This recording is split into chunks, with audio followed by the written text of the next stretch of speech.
Those who love peace need to learn to organize themselves as well as those who love war.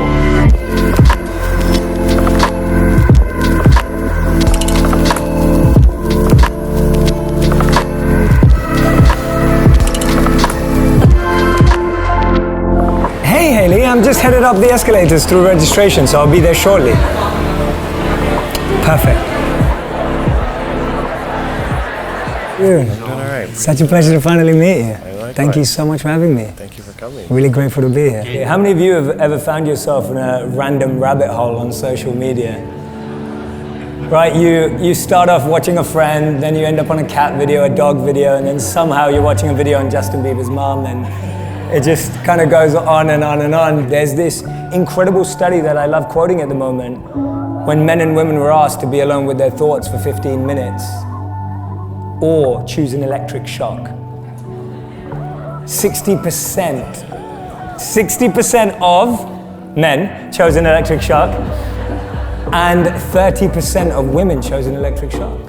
So we don't want to be alone with our thoughts for 15 minutes. So social media has just provided us a way to fill that 15 minutes, but it's us who are so uncomfortable being alone. How many of you pull out your phones and then put it back inside your pocket and then wonder why you pulled it out in the first place? Anyone else do that? I do that all the time, and then you convince yourself that you looked at the time, but then when you ask yourself what the time was, you don't know what it is. You know, we take our phones out of pocket 200 times a day and check all our posts 2,000 times a day plus on average. For me, it comes down to a place of personal discipline. Capitalism means you're going to be hit by multiple messages forever. Before social media, it was the billboards. Before the billboards, it was something else. I wasn't alive. But the point is that there's always been a way in which consumerism and capitalism will constantly try and bombard you. So we can either sit here and complain about it or be upset about it, but guess what? Social media is not going away. There's a beautiful thought from Martin Luther King that I always think of when I answer or I'm thinking of a question like this.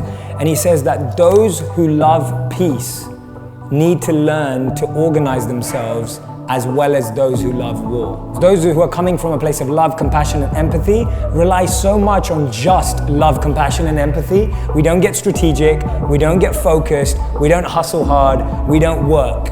And that was the difference commitment that I decided to make my own life. I was like, if I'm gonna be an ambassador for change, if I'm gonna make wisdom go viral, if my videos are gonna be the most seen videos on social media, which they are, I'm gonna have to work as hard as someone who wants to break the world.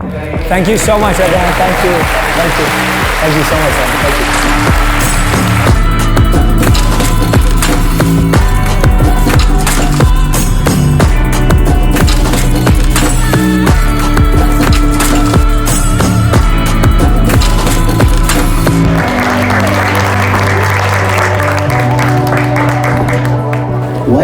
What's next in terms of self-actualization and ultimately self-transcendence? Yeah, thank you for asking that question. So first of all, I don't think any social media can give us self-actualization. I wish it could. That'd be so cool if you could take a pill or watch a video or whatever it may be and that it just gave you that moment. It would be amazing. But I think what's next is we have come to a place where I think people are looking for alternatives, that people have become dissatisfied with the norm. It's why social media videos around the positive elements are growing, because all of us are seeking, and I think that's awesome. And I think the biggest thing we have to do is I think everyone has to sit down and just seek a step further and just go, okay, I found this piece of content online that inspired me, that moved me. What do I do now about it in my real life? And those are the 3 C's of growth, right? You need a coach. If you want to get good at everything, you have to have a coach. There is no one who's got good at anything without having a coach, whether it was conscious or subconscious, right? Whether you knew it or you didn't know it. The second thing is it needs to be consistent. It's not good enough to hear someone once at a conference. It's not good enough to meet someone once a month. You need that consistency.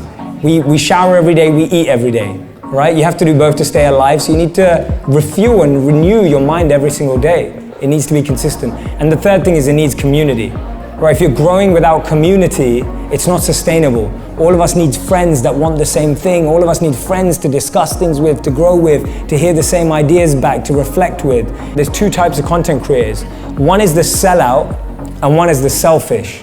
So a selfish creator only creates videos for themselves. You know when you make a video and I'm like, I would so watch this, right?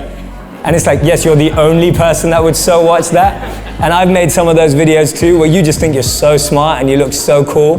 But that's selfish creator. You make stuff that only you understand, right? No one else would get it. A lot of PhDs or scientists end up making this mistake where they talk on a plane where most of us have no idea what they're talking about. And then you have the sellout content creator. The sellout only makes for the audience. The sellout goes, oh, what's trending this week? Let me make a video about this. Oh, that buzzword, or I'm gonna chuck it in there. And that doesn't work either, because that's hard to refuel. It's hard to feel meaningful. So the truth is the marriage between the two. You want to listen to people to find out what their challenges are, but you want to draw from whatever you're learning to serve that challenge. Thank you so much, everyone, for coming. I'm so grateful. I hope it was useful. Thanks.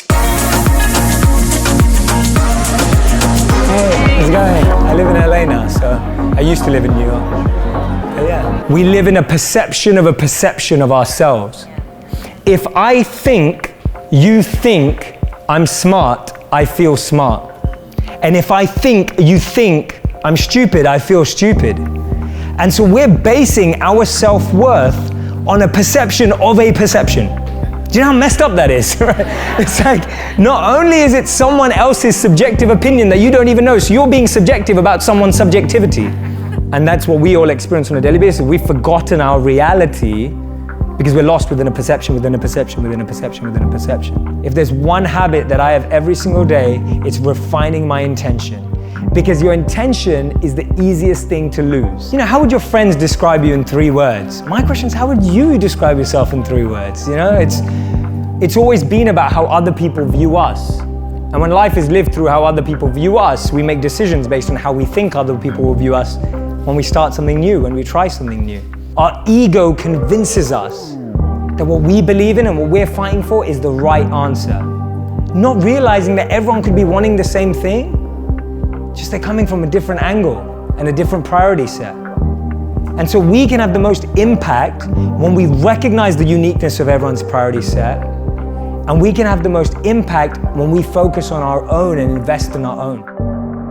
You started doing that? The videos? Yeah. I started making them in 2016, so just 3 years ago, and But what was the, like you said, you wanted to teach people, you wanted to... Well, actually it was because I read a study that said more people own a phone than a toothbrush.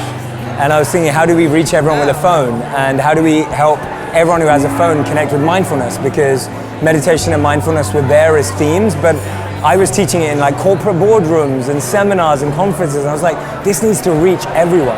One thing I like about conferences like this is everyone's coming with a deeper meaning. Everyone's coming here because they want to grow. Everyone's coming here because they want to learn how to better themselves. And I love that energy in the room, because I know from previous experiences, when you're speaking to audiences like that, it's just this beautiful exchange between the speaker and the audience. So we know that 80% of us look at our phones before we brush our teeth, which is a huge percentage of people.